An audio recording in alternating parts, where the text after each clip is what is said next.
Hi Bezawada Krishna. ఇప్పుడు non veg అనేటోడు ఏంటి ప్రతి ఒక్కరిని ట్రోల్ చేస్తుండే మధ్యలో ఏంది ఆ బబుల్ గురించి అదే ఇష్యూ అదే ప్రతి ఒక్కరి గురించి ఇమ్రాన్ అన్న గురించి అంటే ఆయనకున్న లైఫ్ పాడి చేసుకుందాం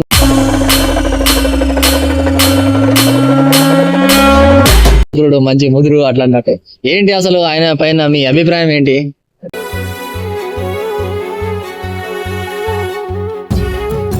చూపిస్తున్నాడు.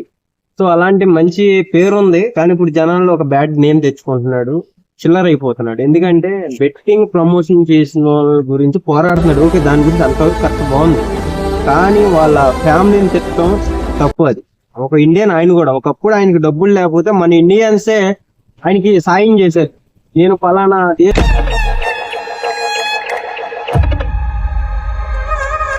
దాకా అలాంటి వ్యక్తి ఈ రోజున మళ్ళీ ఫాలోవర్స్ పెరిగేటప్పటికి డబ్బులు సంపాదించేటప్పటికి తలపడు ఎక్కువ అయిపోయింది ఆయన. అంటే ఇంట్లో అమ్మని తిట్టడం, నాన్నని తిట్టడం, చార్మినార్ అంటాడు, బెన్సర్కిల్ అంటాడు, ఏంటేంటో వాయిస్ లో మాట్లాడుతున్నాడు, అర్థమైన వాయిస్ మాట్లాడుతున్నాడు. ఆయన మీద ఉన్న ఇంప్రెషన్ పోతుంది జనాలకి. ఎందుకు ఇలా చిల్లర చేసుకుంటున్నాడు అంటే ప్రతి సంవత్సరం ఒక కంటెంట్ ని తెచ్చుకుంటున్నాడు ఈయన. ఇప్పుడేమో ఈ సంవత్సరం వచ్చే బెట్టింగ్ కంటెంట్ తెచ్చుకున్నాడు, మరి రేపు ఇంకేం కంటెంట్ తీసుకొస్తాడు. మరి ఇంత అందరి గురించి ఇంత మాట్లాడాడు, మరి ఆలీ గారి గురించి వీడియో పెట్టాడు. మరి ఆలీ గారి గురించి రెండో వీడియో ఎందుకు పెట్టలేడు? పెడితే ఇండస్ట్రీ మొత్తం ఒకటే అయ్యి మనోడికి చూపించేస్తుంది సినిమా. అలసం ఆయనకి తెలుసు ముందుకు ఒక గట్టిగా ఉంది. నాన్ వేష్ మాట్లాడేటప్పుడు వెనకమల్ల ఒక సినిమా యాక్టర్ ఉన్నాడు, మీరు గమనించారో లేదు. ఆయన వీడియో తీసేటప్పుడు బ్యాక్ సైడ్ ఒక సినిమా యాక్టర్ ఉన్నాడు. ఆ యాక్టర్ ఎవరు ఏంటన్నది అందరికి తెలుసు. సో కానీ మనోడు ఎందుకు ఇలా చేస్తున్నాడు? ఏమన్నా అన్ని దేశాలు వెళ్తే ఏమన్నా పిచ్చిగా తొక్కాడా ఏంది ఏమో అర్థం కావట్లా, పిచ్చిగా చేస్తుండు. కానీ ఫ్యామిలీని తిట్టడం చాలా తప్పు. అది ఒక ఇండియన్ అయి ఉండి మన ఇండియా గురించి చాలా తప్పుగా మాట్లాడుతున్నాడు. ఇంకొకటి, శివుడి విగ్రహం దగ్గర కూడా చెప్పులు వేసుకొని వెళ్ళే దృశ్యాలు అయితే మనం చూసాం లేచెట్టుగా, అవి కూడా వైరల్ అవుతున్నాయి. అంటే ఒక ఇండియన్ అయి ఉండి ఆయనకి ఒక అమ్మ ఉంది, నాన్నున్నాడు, అందరూ ఉన్నాడు. ఒకప్పుడు హైదరాబాద్ లో ఎలా తిరిగాడు ఏంటి అందరికీ తెలుసు.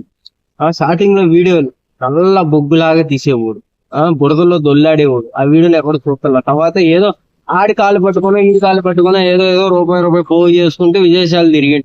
ఆటగాడు అంటాడు, అందాలు చూపిస్తున్నాడు, అది అంటాడు, ఇది అంటాడు. అంటే నువ్వు చూపించే మెసేజ్ ఎలా ఉందంటే, అరే నేను తిరుగుతున్నా, దేశాలు తిరుగుతున్నా, అవి చూస్తున్నా, మీరెందుకు అక్కడే కూర్చొని ఇంకా రావట్లా, రండి అంటే ఒక ఆశ రేపుతున్నాడు. అంటే జనాల్లో ఎలా అంటే కంటెంట్, వాళ్ళ దగ్గర డబ్బులు ఉండవు, నీ దగ్గర డబ్బు ఉంది, సంపాదించుకుంటున్నావు, నువ్వు తిరుగుతున్నావు, మమ్మల్ని ఎందుకు చెడదెబ్బుతున్నావు, అదేందుకు మెసేజ్? నీ కంటెంట్ నువ్వు ఎలాగైనా చేసుకో, మాకు సంబంధం లే, కానీ జస్ట్ చూసేటప్పుడు ఒక మెసేజ్, చివరికి వీడియోకి ఒక మెసేజ్, ఇదిగో దీనికి అయింది, మీరు ఎవరైనా ట్రై చేయాలనుకుంటారా, మళ్ళీ మీ పేరెంట్స్ ని బాధ పెడతారు, లేకపోతే అప్పులు చేస్తారు, రావాలనుకుంటారు, ఇలా ఎవరు చేయమాకండి, చాలా కష్టం. ఏదో ఒక చిన్న వీడియోలో ఒక మెసేజ్ అయితే ఇవ్వు నాన్ వెజ్ అన్న. ఇంకొకటి, ఉప్పల బాలు, నువ్వు బెట్టింగ్ చేయట్లేదు, చాలా మంచిగా ఎంత ఫాలోవర్స్ ఉన్నావు, చాలా మంచిగా చేస్తున్నావు అని ఆయనకి ఐఫోన్ పంపించడం జరిగింది. నువ్వు దానికి కూడా ఉప్పల బాలు ఫోన్ లో వీడియో పెడతాం జరిగింది. Thank you so much. అంటే ఒకప్పుడు ఉప్పల బాలు తిట్టావు, ఎలా కలిసిపోతా అంటే ఒక ఐఫోన్ ఇచ్చేటప్పటికి ఆ పాతయన్ని మర్చిపోయి అన్న థ్యాంక్ యూ అని అన్వేషణ అని వీడియో పెట్టినావు. ఓకే, నేను దానికి ఏమంటా. తర్వాత గుంటి నాగరాజు, తర్వాత వరంగల్ శేఖరు, వీళ్ళకి కూడా పంపిస్తానని అయితే పోస్ట్ పెట్టినావు. సరే ఓకే, పంపించు. నేను 100 ఐఫోన్లు అప్పుడు ఎప్పుడో చెప్పావు ఒకసారి, ఆ 100 ఐఫోన్లో 3 ఐఫోన్లు ఎత్తున్నావు, గొప్ప ఏం కాదులే కానీ. సో దాని గురించి మాట్లాడుకోవచ్చు. అది పెద్ద ట్రోల్స్ లో ఆల్రెడీ పడిపోయింది, పెద్ద విషయం కాదు. సినిమా యాక్టర్లని ఏపిస్తున్నావు లోపల. ఓకే, బెట్టింగ్ గురించి పోరాడుతున్నావు, నీకు అందరూ సపోర్ట్ చేస్తున్నారు, అంతవరకు బానే ఉంది. కానీ ఫ్యామిలీ జోలికి తిట్టకూడదు, అమ్మల్ని తిట్టకూడదు. సో ఇది చాలా తప్పు. ఇంకా ఇప్పుడు సెలబ్రిటీలను కూడా బెట్టింగ్ యాప్ లో ఉన్నారు కదా, అంటే మామూలుగా రాజకీయ నాయకుల నుంచి ఏమన్నా అంటే వాళ్ళు కూడా బయటికి తీయట్లేరు కొంచెం, ఎందుకు అట్లా? ఏది అంటే హస్తం ఉందా, రాజకీయ నాయకుల హస్తం ఉందేమన్నా ఇది తీయడానికి కారణం ఉందా? మన ఆంధ్రాలో తెలంగాణలో ఈ బెట్టింగ్ యాప్ అన్నది ఎప్పుడో రద్దు అయ్యి ఉన్నది. సో వీళ్ళు ఏంటంటే తెలివిగా ఫేక్ లొకేషన్లు పెట్టుకుంటూ ఫేక్ ఐడీలతో ఆడుతున్నారు కాబట్టి అవి ఓపెన్ అవుతుంది. ప్లే స్టోర్ లో యాప్ లేదు, గూగుల్ నుంచి డౌన్లోడ్ చేసుకోవాలా, లేకపోతే వేరే లింక్ నుంచి డౌన్లోడ్ చేసుకుని ఆడుతున్నారు, అంతేగాని మాత్రం డౌన్లోడ్ కూడా అవ్వట్లేదు మాక్సిమం అయితే. అది ఆల్రెడీ బ్యాన్ చేశారు. ఇప్పుడు ఎగ్జాక్ట్ గా ఇప్పుడు పోలీసులు ఏం చేస్తున్నారంటే ఆ ఫోన్ ఎవరైతే ఆ యాప్ దాంట్లో కనపడుతుందో పోలీసు వ్యవస్థ ఏదైతే ఉందో అది గమ్ముని తీసుకుని వెళ్ళి లోపల వేసేస్తున్నారు ఆలోచించకుండా. బ్రో నాకు ఒక చిన్న డౌట్, ఇప్పుడు ప్రమోట్ చేసిన వాళ్ళ గురించే నువ్వు మాట్లాడుతున్నావు, బట్ ప్రమోట్ చేసి డబ్బులు ఇచ్చి ప్రమోట్ చేసే వాళ్ళ గురించి ఎందుకు మాట్లాడలేవు మరి నువ్వు? నేను అదే చెప్తున్నా బ్రో. ఇప్పుడు ఎవరైతే యాప్ ని రన్ చేస్తున్నారో యాజమాని అని ఉంటుంది ఆ యాప్ కి. ఆ యాజమాని ఎవడు, దీన్ని సృష్టించినోడు ఎవడు, ఇది ఎక్కడి నుంచి రన్ అవుతుంది, వాడిని పట్టుకుంటే అయిపోద్ది కదా. అదే బట్ వీళ్ళు ఎందుకు మరి చేస్తున్నారు మరి ఇలా? అది పెద్ద తలకాయ టచ్ చేయరు కదా. ఇప్పుడు రౌండ్ అప్ గ్రౌండ్ లో ఉన్న వాళ్ళందరినీ గెలుగుతారు కానీ ఒక సిస్టమ్ తో ఆడుకునేవాడిని ఎవడో గెలకడు. సిస్టమ్ తో రన్ చేసేవాడు, సిస్టమ్ ఆడుకునేవాడు, సిస్టమ్ గురించి తెలిసినోడి గురించి జోలికి ఎవడో వెళ్ళడు. ఎందుకంటే నాన్ వేసు అయిపోద్ది, మళ్ళీ జీరో నుంచి స్టార్ట్ చేయాలి. పెద్ద పెద్ద ఆల్రెడీ ఒక పెద్ద ఆయనకి వెలిగిండు, ఎవరిని ఆలీ గారిని, 1000 కోట్ల ఆస్తిపడి ఆయన. ఆయన ఎందుకు సైలెంట్ గా ఉన్నాడు, ఎందుకు వీడియో పెట్టలేదో తెలుసా? ఆయన ఏం చేయాలో తెలుసు, ఆలోచన తెలుసు, అన్ని తెలుసు. ఆయన గాని ఇంకో వీడియో గాని అన్వేషణ వదులుంటే గనక ఈ పార్టీకి జీరో ఉండేది ఆయన ఛానల్ 100%. ఇంకోటి ఏంటంటే నాన్ వెజ్ కూడా బెట్టింగ్ గా ప్రమోట్ చేశాడు, చాలా మందికి తెలియదు. బట్ కొన్ని ఫోటోలు కానీ వీడియోస్ కానీ చిన్నవి వచ్చాయి.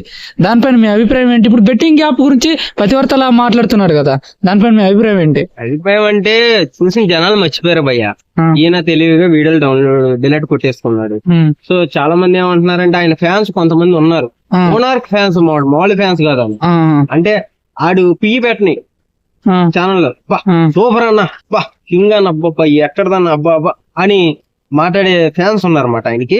సో వాళ్ళకి చెప్తున్నా, వాడు చేసే కంటెంట్, అన్వేషణ చేసే కంటెంట్ మనం చూసి లైక్ కొడితేనే పక్కనోడికి వెళ్తుంది.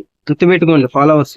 మనం సపోర్ట్ చేస్తున్నాం కాబట్టి వాడు ఇచ్చాపరంగా ఎలాగైనా తిడుతున్నాడు అంటే, మన అమ్మని తిట్టాడు, లేదా మన చెల్లిని తిట్టాడు, మన ఇంట్లో వాళ్ళని తిట్టాడని మీరు ముందుకు కదిలి వచ్చి వీడియోలు పెట్టండి, అప్పుడు వాడు ఆగుతాడు.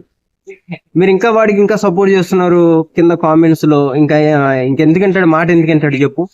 ఇప్పుడు నాన్ వెజ్ ఇంత ఇట్లా జెన్యున్ మాట్లాడుతుంది చాలా మంది అంటున్నారు. నా ఉద్దేశం ఏంటంటే నాన్ వెజ్ మాట్లాడేది కూడా కరెక్ట్ కాదని నేను ఎందుకు అంటున్నా అంటే, అతను చేసినవి ఆటగాడు ఎందుకు అంటాడు అందరూ తెలిసిందే. మరి అలాంటి పనులు చేసిన అతన్ని ఇప్పుడు బెట్టింగ్ చేసిన కన్నా పెద్ద ఏం కాదు కదా. అంటే చాలా మంది జీవితాలతో ఆడుకున్నట్టే కదా నువ్వు అలాంటి పనులు చేస్తుంటే. నేనేమంటున్నానంటే చిన్న లాజిక్, వీళ్ళందరూ తెలుసుకోవాల్సింది ఇంకొక పాయింట్ ఏంటంటే, బెట్టింగ్ వల్ల ఎవరైతే అంటే చనిపోయారో వాళ్ళ కుటుంబాలకి డబ్బులు పంచిపెట్టు. నువ్వు ₹1,00,000 ఐఫోన్ ఈయన పంపించావు కదా, అదే ₹1,00,000 చనిపోయిన వాళ్ళకి ఇవ్వు, ఉపయోగపడతాయి కదా. వాళ్ళు ఏదో అప్పులు చేసుకున్నాడు, లేదా ఏదో చేసి చనిపోయాడు, వాళ్ళకి ఆ కుటుంబం వాళ్ళకి ఇవ్వు డబ్బులు. అంత సంపాదిస్తున్నావు, దాంట్లో 10% ఇవ్వు. సరే పోనీ వీళ్ళే ప్రమోషన్ చేశారు, వీళ్ళు ప్రమోషన్ చేసిన డబ్బులు